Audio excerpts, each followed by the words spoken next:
नमस्कार दोस्तों, स्वागत है आपका हमारे चैनल बिहारी नॉनस्टॉप न्यूज में। तो चलिए बिहार की 10 प्रमुख बड़ी खबरों को जानते हैं। तो खबरों की ओर आगे बढ़ने से पहले एक नजर सुर्खियों पर। बिहार में पुरानी गाड़ियों के लिए खुलेंगे स्क्रैप सेंटर, जून से लिया जाएगा आवेदन, रोजगार का होगा सृजन। बिहार में माध्यमिक और उच्च माध्यमिक के लिए नियोजन शेड्यूल जारी, टेट 2011 के अभ्यर्थी कर सकेंगे आवेदन। समस्तीपुर के मरीजों को अब इलाज के लिए नहीं जाना पड़ेगा बाहर, सीएचसी की रखी गई आधारशिला। मधुबनी में फर्जी प्रमाण पत्र बनाने के रैकेट का खुलासा, आधार कार्ड सहित कई नकली कागजात बरामद। आज से पटना एयरपोर्ट पर सभी यात्रियों की होगी कोरोना जांच, संदिग्ध पाए जाने पर कराई जाएगी RT-PCR टेस्ट। पुलिस थानों में तब्दील किए जाएंगे राज्य के 200 से अधिक OP, कैबिनेट की मंजूरी का इंतजार। बिहार के डाकघरों में अगले माह से मिलेंगे ई-बैंकिंग की सुविधा, ई-पेमेंट करना होगा आसान। पटना साइंस कॉलेज देगा मेट्रो को जमीन, PU सिंडिकेट की बैठक में लिया गया फैसला।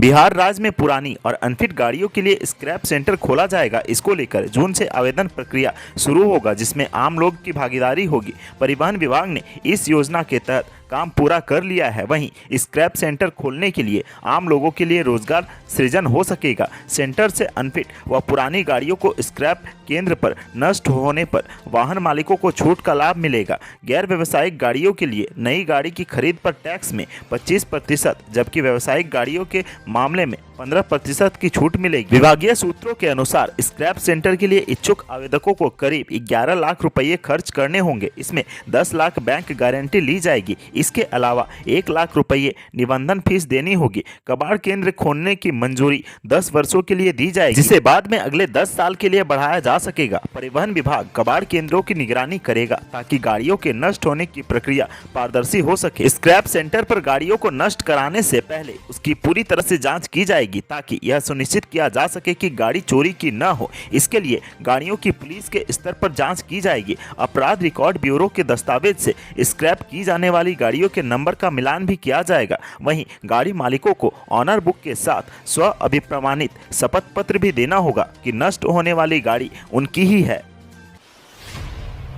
शिक्षा विभाग ने एक बार फिर माध्यमिक और उच्च माध्यमिक शिक्षकों के छठे चरण का नियोजन शेड्यूल जारी कर दिया है। पटना हाईकोर्ट के आदेश के आलोक में यह शेड्यूल जारी किया गया है। जानकारी के मुताबिक माध्यमिक शिक्षक पात्रता परीक्षा 2011 उत्तीर्ण अप्रशिक्षित अभ्यर्थी सभी पदों के लिए आवेदन कर सकेंगे, जिन्होंने वर्ष 2017-19 सत्र में 29 जून 2019 तक B.Ed की परीक्षा उत्तीर्ण कर ली हो। जो अभ्यर्थी पहले आवेदन कर चुके हैं वह दोबारा आवेदन नहीं करेंगे। दिशा निर्देश के मुताबिक किसी भी परिस्थिति में 2017-19 B.Ed सत्र में उत्तीर्ण अभ्यर्थी के अतिरिक्त कोई भी अभ्यर्थी जिन्होंने 2017-19 सत्र के पूर्व B.Ed उत्तीर्ण किया हो वो आवेदन नहीं करेंगे। यदि इस प्रकार का कोई आवेदन प्राप्त हुआ तो इस पर विचार नहीं होगा। वर्ष 2011 में STT उत्तीर्ण अभ्यर्थी जिनका परीक्षा फल 2013 में प्रकाशित हुआ हो और उन्होंने B.Ed की परीक्षा 26 जून 2019 तक उत्तीर्ण कर ली हो, वो भी अभ्यर्थी आवेदन कर सकते हैं।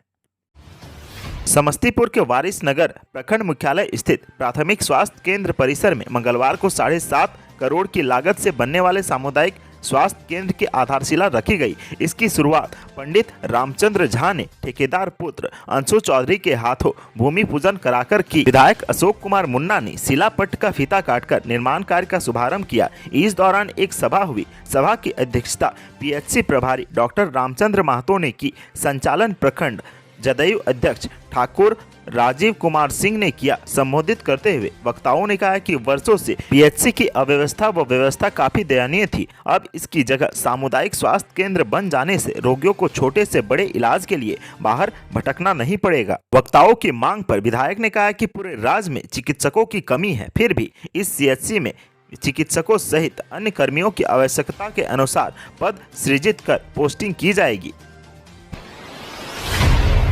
मधुबनी नगर थाना क्षेत्र के बाटा चौक पर फर्जी प्रमाण पत्र व आधार कार्ड बनाने वाले गिरोह का पुलिस ने खुलासा किया है। दुकान से भारी मात्रा में फर्जी आधार कार्ड, विभिन्न शिक्षण संस्थानों के फर्जी प्रमाण पत्र सहित कई कागजात बरामद किए गए हैं। पुलिस ने 2 लोगों को हिरासत में लिया है। जानकारी के अनुसार गुप्त सूचना पर बाटा चौक के समीप फलक मोबाइल दुकान में सदर SDO अश्विनी कुमार व नगर थाना अध्यक्ष सह पुलिस निरीक्षक अमित कुमार के नेतृत्व में छापेमारी की गई। इस दौरान दर्जनों फर्जी प्रमाण पत्र, आधार कार्ड, पैन कार्ड व वोटर ID सहित अन्य फर्जी प्रमाण पत्र बरामद हुए। दुकान से अजहर हुसैन पिहवारा साहर घाट व असगर अली चंद्रसेनपुर हुसैनपुर राहिका को हिरासत में लिया गया। राहिका सीओ रामप्रवेश प्रसाद ने दुकान को सील कर दिया।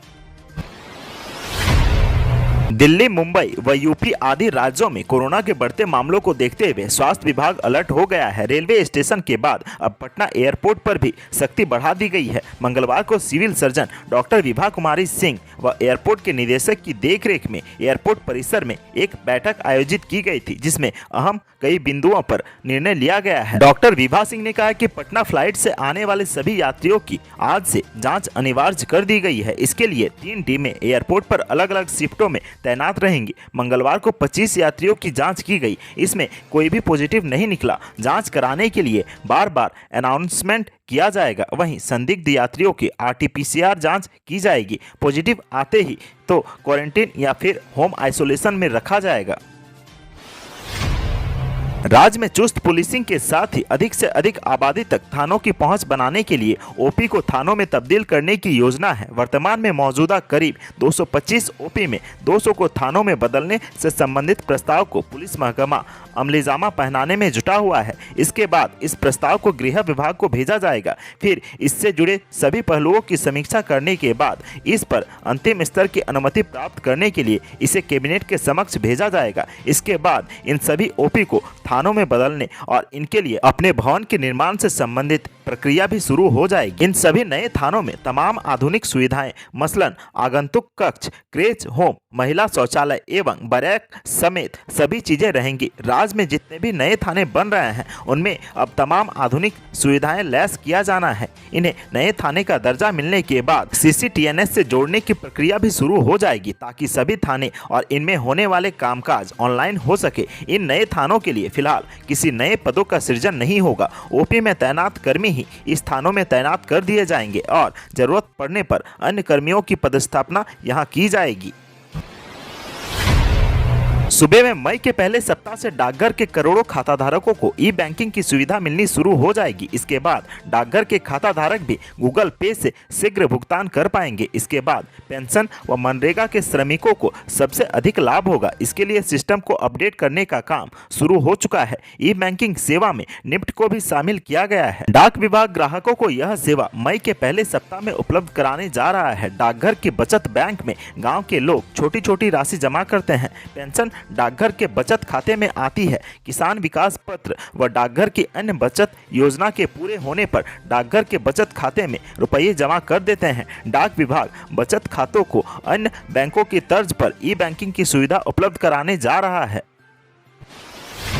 पटना साइंस कॉलेज के साउथ ईस्ट कॉर्नर की 1953.6 वर्ग मीटर जमीन पटना मेट्रो रेल परियोजना को बिना शर्त हस्तांतरित की जाएगी। जमीन हस्तांतरित पर मंगलवार को पटना यूनिवर्सिटी सिंडिकेट की बैठक में मुहर लग गई। बिना शर्त जमीन देने पर बैठक में विवाद भी हुआ, लेकिन कुलपति के हस्तक्षेप और राज्य सरकार के साथ बैठक के दौरान कही गई बातों को सिंडिकेट सदस्यों को बताया गया। इसके बाद सभी सदस्यों की सहमति के बाद जमीन देने पर मुहर लगी, लेकिन निर्माण काम के लिए जमीन देने पर सहमति नहीं बनी। बैठक में निर्णय लिया गया कि मेट्रो परियोजना हेतु मांगी गई स्थायी भूभाग को हस्तगत कर दी जाए, लेकिन निर्माण कार्य एवं सामान रखने के लिए मांगी जा रही अस्थायी भूमि को हस्तगत नहीं किया जाए, क्योंकि इसमें पटना साइंस कॉलेज के स्टूडेंट्स की खेल संबंधी सारी गतिविधियां बाधित हो जाएंगी, जो उचित नहीं होगा। निर्माण कार्य कराने वाली एजेंसी इसके लिए किसी अन्य स्थान का चयन कर ले। सिंडिकेट सदस्य पप्पू वर्मा ने कहा कि निर्माण कार्य के लिए राजकीय मदरसा इस्लामिया शमसुल हुदा के जमीन को लिया जाए। गौरतलब है कि सरकार ने मेट्रो स्टेशन के निर्माण के लिए साइंस कॉलेज के करीब 2000 वर्ग मीटर जमीन की मांग की थी।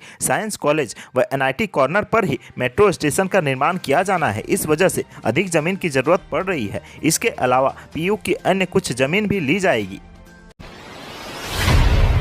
बिहार के लोगों को पूर्वोत्तर भारत के सबसे बड़े पेप्सी प्लांट के बाद पहले इथेनॉल प्लांट का तोहफा मिलने जा रहा है। राज्य के मुख्यमंत्री नीतीश कुमार 30 अप्रैल को नए इस प्लांट का उद्घाटन करने जा रहे हैं। यह इथेनॉल प्लांट औद्योगिक विकास की ओर से अग्रसर पूर्णिया को इथेनॉल उद्योग एक कदम और आगे ले जाएगा। पूर्णिया को धमदाहा अनुमंडल के गणेशपुर परोड़ा में बिहार का पहला इथेनॉल प्लांट बनाया गया है। यह प्लांट 104 करोड़ की लागत से इंडियन बायोफ्यूल्स प्राइवेट लिमिटेड द्वारा करीब 15 एकड़ जमीन पर बनाया गया है। इस प्लांट से एक दिन में 65,000 लीटर इथेनॉल का उत्पादन किया जाना है। इथेनॉल प्लांट की शुरुआत होने से कोसी एवं सीमांचल के लोगों में काफी लाभ पहुंचने वाला है। यहाँ के लोगों को इस प्लांट से अच्छा रोजगार मिलने वाला है। देश में अच्छी ईख से इथेनॉल का उत्पादन किया जाता है, पर बिहार के इस पहले प्लांट से मक्का और ब्रोकन राइस से इथेनॉल का उत्पादन होगा। अप्रैल महीने की शुरुआत से इसका ट्रायल भी चल रहा था। यह मक्का कच्चा माल के रूप में इसी इलाके में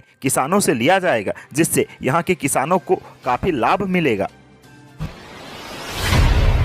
बिहार राज्य में 3 लाख लोगों ने रोजगार के लिए एनआईसी पोर्टल पर आवेदन किया है। पिछले वित्तीय वर्ष की तुलना में यह 4 गुना से अधिक है। वहीं ऑनलाइन पोर्टल पर 2015 से अब तक राज्य के 14 लाख से अधिक बेरोजगार युवाओं ने अपना निबंधन कराया है। बेरोजगार को ऑनलाइन निबंधन की सुविधा एनपीएस पोर्टल पर 2015-16 से मिली हुई है। पहले साल बिहार में मात्र 5,152 बेरोजगारों ने ही ऑनलाइन पोर्टल पर निबंधन किया था, लेकिन 2016-17 में 6,05,397 बेरोजगारों ने पोर्टल पर निबंधन किया था। साथ ही 2017-18 में 1,53,709, तो वहीं 2018-19 में 1,43,858 बेरोजगारों ने पोर्टल पर निबंधन किया। 2019-20 में 1,18,828 बेरोजगारों ने पोर्टल पर निबंधन किया। वहीं कोरोना के कारण 2020-21 में सबसे कम 71,817 बेरोजगारों ने ही पोर्टल पर निबंधन किया था, लेकिन जैसे ही कोरोना का प्रभाव खत्म हुआ 2021-22 में 3,05,683 बेरोजगारों ने पोर्टल पर निबंधन किया है, जो हाल के वर्षों में सबसे अधिक है। आज की सुर्खियों में बस इतना ही। बिहार से जुड़ी खबरों के लिए सब्सक्राइब करें हमारे चैनल को और साथ ही साथ वीडियो अगर पसंद आए तो लाइक, कमेंट, शेयर करना